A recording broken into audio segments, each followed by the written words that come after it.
What happened on the weekend? Um, so I made a post on Chris Beardsley's you know, muscle atrophy during the training week thing. I mean, his take is if you train, you're building muscle for 48 hours, and then you're losing muscle until you work out again. That's basically his take.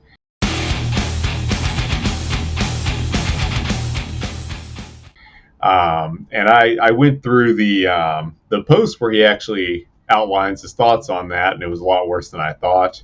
Before I get into his idea, I did end up screwing something up. One of the things that I made an error in reading one of the studies that I was talking about in regard to what it's a study that he used, and I made an error in reading it. His camp was quick to come back at me and try to get me to take the post down because I made one mistake on that. I said no, I'm going to leave it up with your corrections because it doesn't change anything about the way that he used the study. But I definitely did screw something up, and that's something that it sucks because it definitely it would have been the exact same point if I hadn't messed this up, but it would Yeah, have been a well, lot cleaner, right? I guess I'll just summarize his argument, and it's kind of wild. He goes through. He starts off making the case that you can. I mean, first of all, I mean, I'll just get your take. I mean, it's kind of it goes against all experience to say that people are losing muscle throughout the working week, right? If they're you train chest on Monday and then you proceed to lose muscle throughout the rest of the week after 2 days. I mean, that kind of goes against your experience, right? I would say just off the off the cuff, it's one of the most ridiculous things I think I've ever heard. One of the most ridiculous concepts. I mean, I just want to set the table and backtrack a little bit. I've been doing this for a long, long time, and back when I had my Muscle and Brawn forum, which was used to compete with bodybuilding.com as a forum of the year, it was a pretty substantial forum. We talked a lot about frequency training back then and a lot about the old school methods when everybody was still on the body part split train. And this is older than most people really understand because all they know is modern lifting. But back then, when I was working for Muscle and Strength, when I would bring up frequency training, I had bodybuilders calling for me to be fired. Bodybuilders, naturals.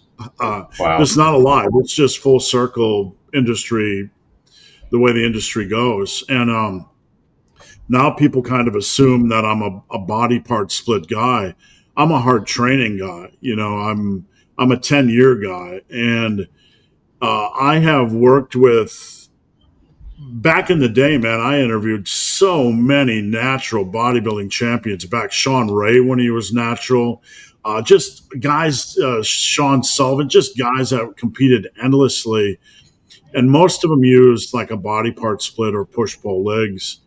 Uh, and I don't really care how anybody trains, but there's no way over the course of 10 years that if you are training hard and you have the pillars of success in place, progressive overload and consistent nutrition, that any there's going to be any difference, any noticeable difference in any training split, not to mention in the long run, like a 10-year career, people are using different things. So, and if I can just inject one other point and I'll bounce it back off to you.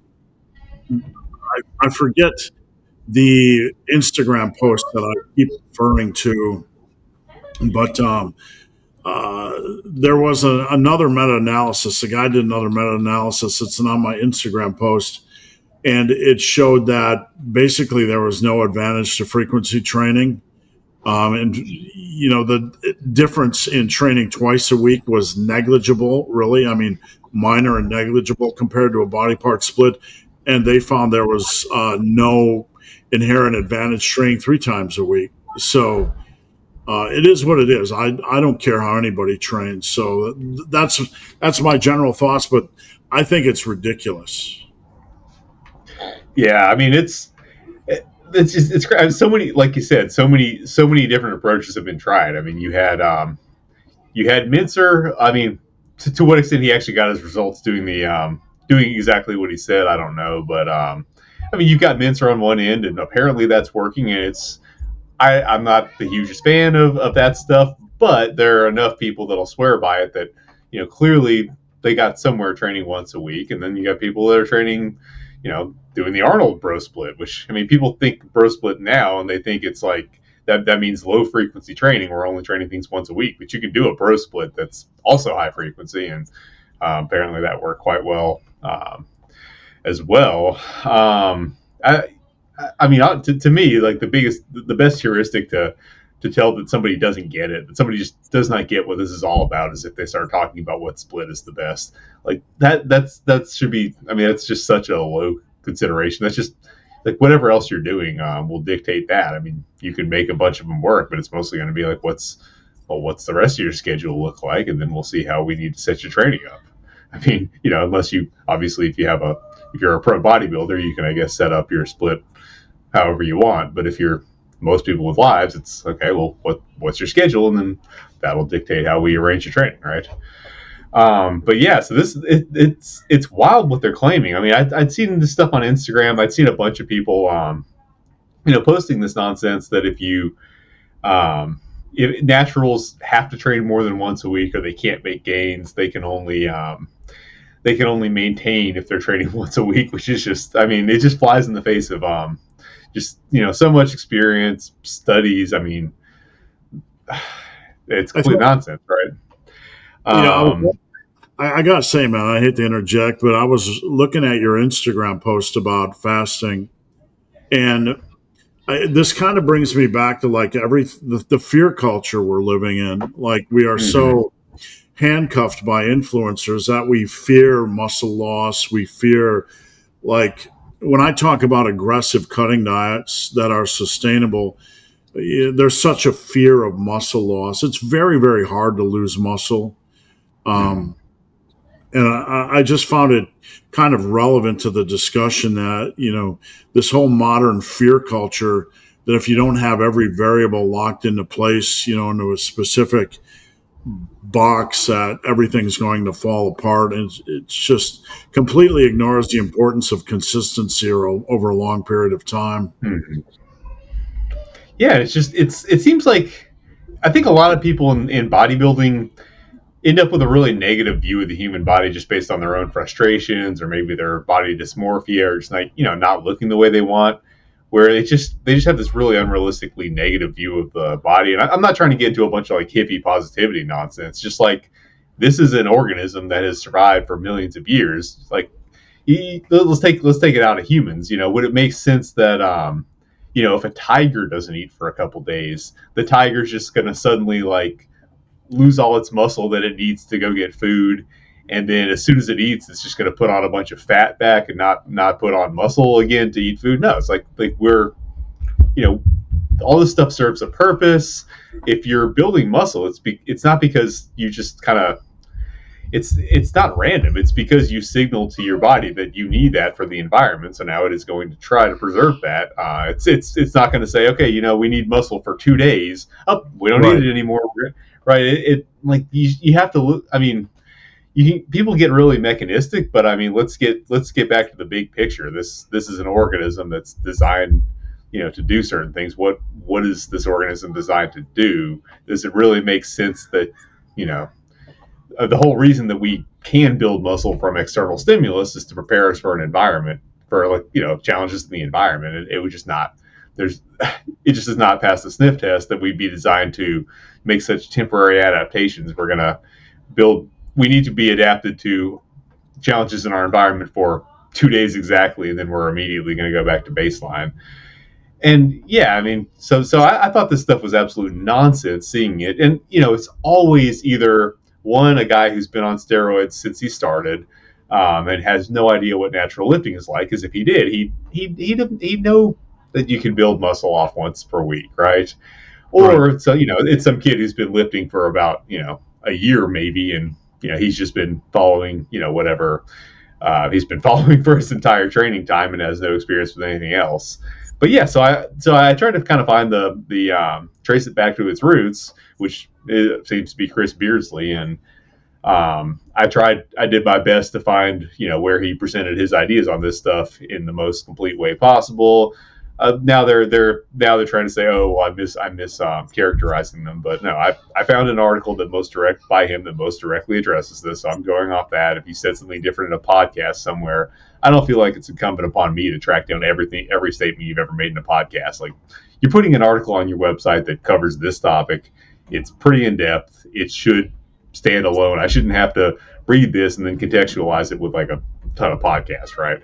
Right. So anyway, yeah, I find this article, and when I posted this thing, I linked it because I want people to see it. I want people to actually look at it. I'm not trying to make him look a certain way and then not have people go back and look at the original thing. I want people to look at the original thing. So yeah, I mean, the whole thing is based on studies on limb immobilization, like water immersion, bed rest, even space travel, all sorts of like very odd stimuli, like unusual things that obviously you're not going to have in your normal life, that are just known to the scientific community to cause unusual muscle loss. Not like, it's like noted to be unusual. You lose muscle at an unusual rate when any of these situations happen, and that's kind of all of his evidence that you can lose muscle within a week, because that's the only time you see that is when you're in one of these states where you're either not moving or not having the effects of gravity on you or whatever the case may be. It's an unusual situation for a reason, and he's not hiding it. He just thinks he can kind of daisy chain daisy chain that into what happens to normal people when they don't go to the gym for a day. It seems that he's just very certain that he knows how exactly how muscle growth and whatever works and exactly what mechanisms are happening. And doesn't think that there's a possibility that anything about these conditions is maybe unique and not just the same as going about your day. Right. So anyway, the way he tries to daisy chain this into like these studies that are clearly not on conditions that are applicable to a normal person who trained on Monday and then doesn't train that body part again until next Monday, but goes about his daily life doing stuff, doesn't have his arm stuck in a cast, unable to move, or floating in water or whatever the case may be, just going about their daily lives. His the linchpin of his case is that, well, we know that muscle loss must be happening during the training week because studies show that you can maintain muscle but not grow muscle. You only maintain muscle when you do 4 sets per body part once a week, right? And that's kind of the linchpin of his case. That's kind of how he ties that in. It's really the only... Toward the end of the article, he goes into a bunch of studies on detraining, but none of them really show muscle loss within the training week. I think most people would say like you might get some effect after 2 weeks. I don't know if that's really muscle. Whatever. Well, I'm not going to get into that because it's not showing what he's saying that you're losing muscle within the week. Like kind of the linchpin of tying his timeline in, his 1 week timeline, is that supposedly you can lose. You can only maintain on once a week training, so therefore you must be building muscle for the first half of the week and then losing it for the second. Which, even if that were the case, that what if you're just not really eliciting a stimulus and you're just kind of maintaining throughout the whole week, right? But anyway, so that's kind of how he's presenting it. Then I look up the actual study, and it's a study on age-related sarcopenia, meaning like muscle loss in elderly people because they're old, right? Right. And so I mean, some of the maintenance we're talking about is just like what training stimulus is enough to maintain muscle loss in old people who we actually would expect to lose muscle, right? But then they also got young people in as a comparison, and they found that once a week training actually was enough to maintain to actually continue to grow muscle in young people. So the thing that I screwed up on was there were 3 conditions. They started everybody off doing a multiple times a week training program that was designed to actually build muscle, and it built muscle in everyone. Not surprising, you're training your quads 3 times a week with some with I think 9 sets, if I'm not mistaken. I could be mistaken. Don't quote me on whatever. Clearly, I make mistakes in this, quoting this article. But anyway, whatever. They're starting out, the old people and the young people. They're all doing, a hypertrophy program. They're all making gains, right? Then you drop it down to, okay, now we're just going to do this thing once a week instead of 3 times a week. Okay, the old people at that point maintain, but the young people still continue to make gains, just once a week training. So, right there, we're kind of showing, yeah, you can totally make gains off once a week training, right? And then where I screwed up was I misquoted that. I guess that was the once a week 9 sets group that continued to make gains, and then they did one that was like a third of that. So they're doing 3 sets once a week, and they're not making gains. But I mean, the context here is, okay, you just got done doing 3 times this workout 3 times a week. Maybe it's not the case that you can't make gains off 3 sets per week. Maybe you just already like wildly adapted to the stimulus. Now you're doing like 1/9 of it. Maybe you're just gonna not be. Maybe you're not stimulating growth for 2 days and then atrophying for 2 days. Maybe at that point it's a little bit more reasonable to say, well, you know what? Maybe they just grew all that they were going to grow from that stimulus, and now that they're already kind of conditioned. I mean, anyone who's been in the gym is going to say, okay, so you think you're going to do this? You're going to do 3 times this workout 3 times a week, and then you think you're going to keep growing when you just do like a third 1 day a week? No, but you might maintain, right? So we might just be maintaining muscle and not building a bunch and then losing it, right? So it's and you get none of this in this article. It kind of looks like, if you read the article, researchers just trying to answer the question, can people build muscle on 3 sets a week? No, they can't. They can only maintain, right? And that's not it at all. We're doing. I mean, this is a study on old people that's being used like very off label. I mean, if you ask the researchers, hey, is this the question you were trying to answer with this study? Is this is this what you were intending your findings to be used as? The answer is clearly no, right? And it'd be one thing if this was kind of a peripheral thing to his argument, but it's the whole linchpin. Like it's the only. It really does tie in. It's the only thing that ties his limb immobilization studies into his timeline. So without it collapses. So it's just not a very honest portrayal of research to when your entire argument hinges on this thing. You're not even letting people know what the study was actually about, what happened before those 3 sets once a week. Very dishonest, and that's why. So they came out and said, "Hey, you confused it." This Jake Dolezal guy, who I guess is Chris's new buddy now that he and Paul Carter broke up. I'm not really sure why that happened, but I mean, Paul doesn't seem to last long with anyone, right? But yeah. So this guy came and corrected me, and I pinned his comment. Okay, you're right. It was not. They grew on 9 sets a week, not 3, right? The rest of my argument stands.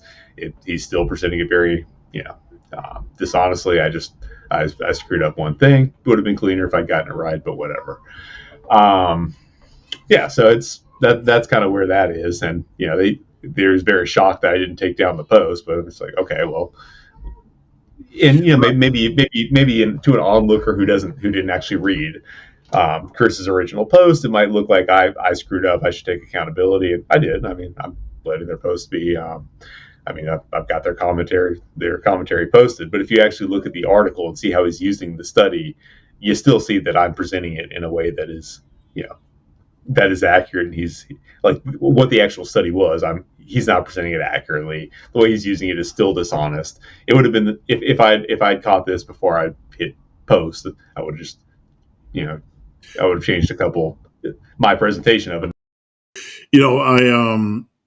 I find it interesting Christians just randomly block you. I got blocked by Chris for trying to intelligently respond to one of his posts.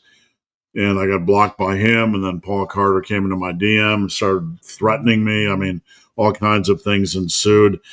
The study I was going to, the meta-analysis was by Josh at Data Driven Strength. And maybe you can check that out, when you have an elaborate amount of free time. But basically, it repeated a lot of the information that we had already, the ground we have already covered, meaning that, his meta-analysis basically said 3 times a week provided no benefit at all, and that 2 times a week was just a slight, minimal, but over the long run, negligible and not important benefit. And all this stuff can be debated, like as nauseum, but like, I don't understand why it's so important for us to, a couple of points. I don't understand why it's so important for us to, carve into one area of this and have to win when we should just be scientific and want to really explore all the possibilities. And I think it's a little bit disingenuous when we are analyzing this to paint everything in such a narrow light. Like a body part split is often painted as some ridiculous thing where you only hit each muscle once a week.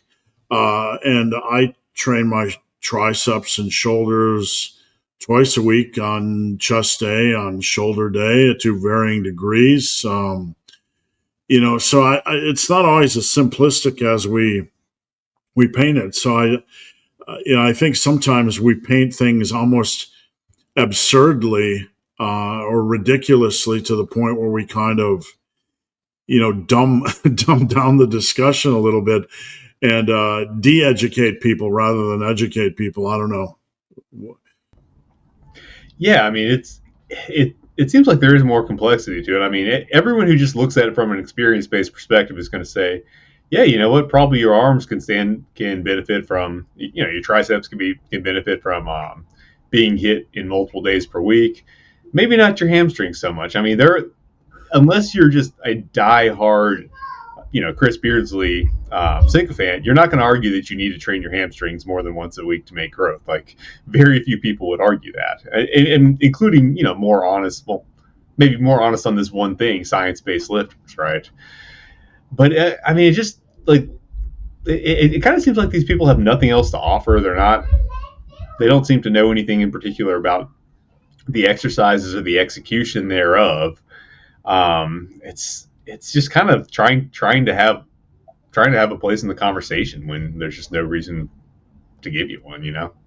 Do you find sometimes there almost appears to be a disconnect between those that have a lot of real world mileage and experience with other people, and then maybe folks that don't have that type of mileage? Like, dealing with people on a daily basis, it gives me a perspective that when I see certain opinions on the internet, I'm like, this is not true at all. This is not what I see.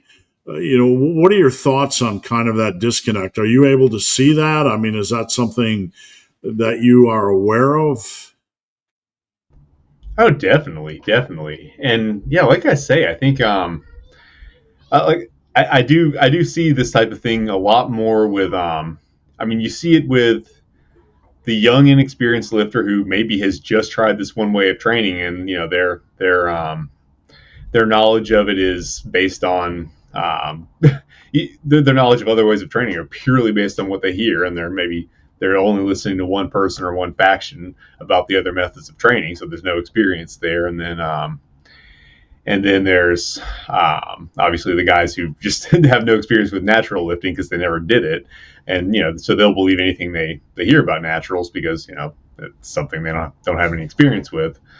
But yeah, that definitely with life experience, not even just in the gym, just general life experience. You get enough of it, and you'll go through situations where you get taken in and you believe something when you're presented with one perspective. You hear one person's account of something, and they're able to make it sound compelling, And you're not being irrational by being taken in with all the facts they're presenting you, everything they're presenting you, their position seems accurate.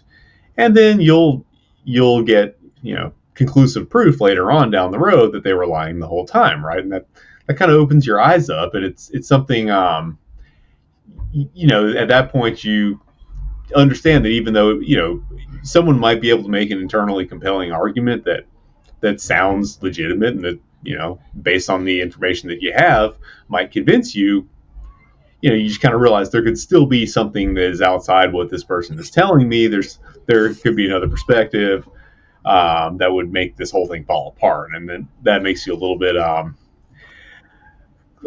bit more reluctant to, immediately believe someone. I honestly, I think in some cases the education system is a little bit at fault, because we're taught that we're supposed to be, assessing things and thinking critically, and well, if we have assessed the argument and listened to it, then we should be able to decide if it's correct or not. And I mean, obviously we should be thinking about stuff, but you just, without some of that experience, you just don't realize that, something may be internally consistent, but there's a whole bigger picture out there that you're just not seeing when you're presented with this one perspective on it. And kind of having that experience of believing someone or believing something that you're presented with, and then seeing, oh wow, this is the other perspective, and now everything changes. That definitely has an effect on you. I just want to end on, I don't want to keep you on forever, but I want to end on something you were talking about earlier, and that's, basically, if you look at a lot of the information we receive, you almost get the opinion that the body is hyper fragile. Like it's not some light switch, right? You don't train and then build muscle for 2 days, and then if you don't lift after that, you lose muscle. If the body were that fragile, as a species, we would not have longevity, right? As a species, not as, in a lifespan. But if we were hyper reactionary, and like the body would immediately lose muscle if, after 2 days, or, immediately react, if it were that reactionary, it would be hyper inefficient. Does that make sense? And I mean, inefficiency. I mean, the body has to be efficient to survive. If we were that hyper inefficient, I just don't see how we would survive as a species. Oh yeah, it's crazy. I've seen a lot of that irrationality with posting about fasting the way I do. Like, I think we're in a time where people are very cynical, and I mean deservedly so, especially once we get out of the fitness industry. Well, I mean, in the fitness industry, sure, we see a bunch of frauds and all sorts of nonsense in the fitness industry, but even, outside, certainly there's a lot of reason to be very, very cynical right now. But I think people have gotten to the point of cynicism where they actually are irrational with it. They the degree, like, people would rather believe something that's physically impossible and just does not make sense, according to the laws of physics as we understand them, than believe that something good could happen in the body. Like, I've gotten into that a lot with posting about fasting. People will just, make all sorts of claims that just don't make sense physically, because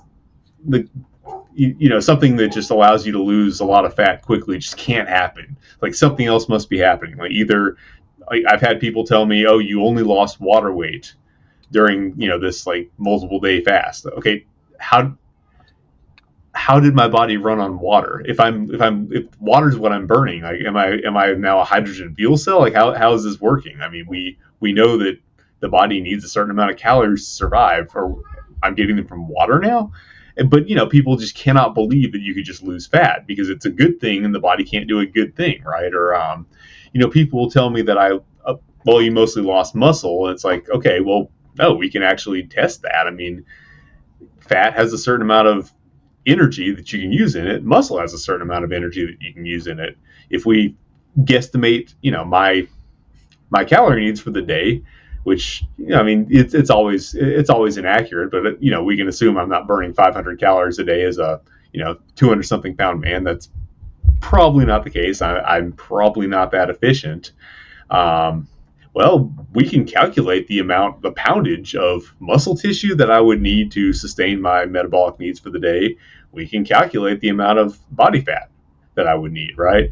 And people want to say, "Oh, it was probably half fat, half muscle, or something like that." Well, okay, if I was sustaining half my metabolic needs off muscle, we can calculate how much muscle that would be, and it ends up being you start running those calculations, it would end up being like I would have to be losing an extraordinary amount of total body weight, which I'm just not losing on the scale, right? Because I mean, like I would guess I would need to lose roughly 5 pounds a day if I was now obviously that wouldn't be the case, but if I was sustaining myself purely on breaking down my muscle for energy, which I don't think is even possible. I don't think your body's able to break down your muscle for energy at that rate anyway. But if it were, I would be burning 5 pounds of muscle a day just to stay alive. So if that's not happening, then clearly we're using a more efficient energy substrate, which is fat. And you look at it, I mean that would kind of make sense. Like just kind of like we design cars to run off, the gasoline in the car and not immediately start, going for the oil and the transmission fluid. No, your body uses what it's stored fat for a reason. The muscle is on there for another purpose, and that's not to say you don't break down lean tissue at all during a fast. You do, but if you actually look at the research, which it's interestingly none of the science-based people want to do, it certainly appears that you go into a protein-sparing modifications when you fast, and then your body seems to be kind of predisposed to just put on that lean tissue, right? Just like you refill your glycogen stores as soon as you get done fasting, your body's not going to leave your glycogen stores empty so that it can just put on more body fat because we need to refill those glycogen stores for a reason, right? Same thing with a muscle. You're predisposed, just whatever you broke down, you're predisposed to lay back down, right? It's that simple. Um, but yeah, just people will come up with all these these wild ideas about what happens, and it flies in the face of physics.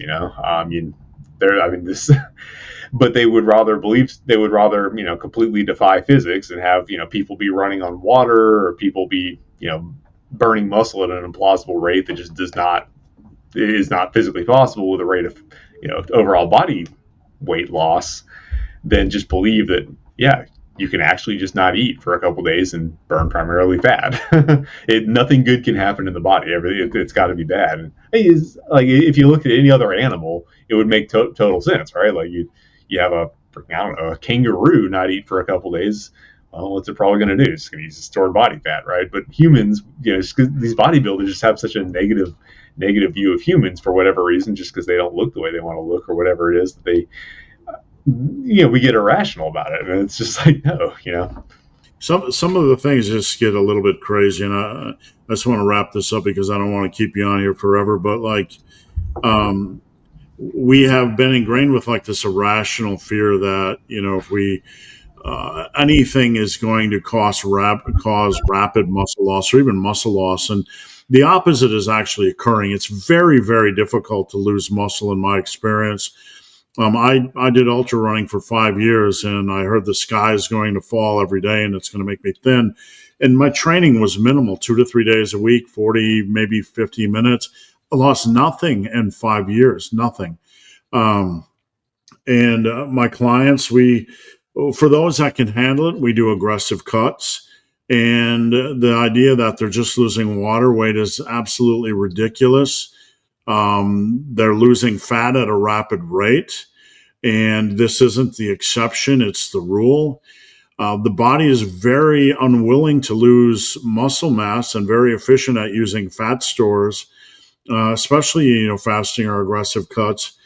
And, outside of that, even if you were to lose a couple of ounces of muscle tissue outside of the glycogen depletion, or possibly a minor reduction in even organ size or whatever that comes from aggressive cutting, muscle memory is a real thing. You're going to get back on the bike if you lost 2 ounces.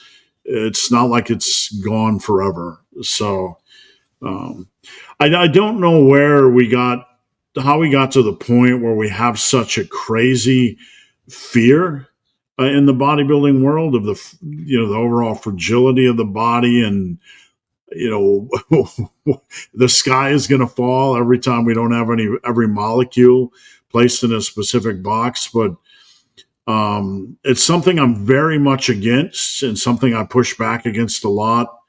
And I just find, for the most part, completely ridiculous and off base. So um, I appreciate you being on. Any final words before we drop off?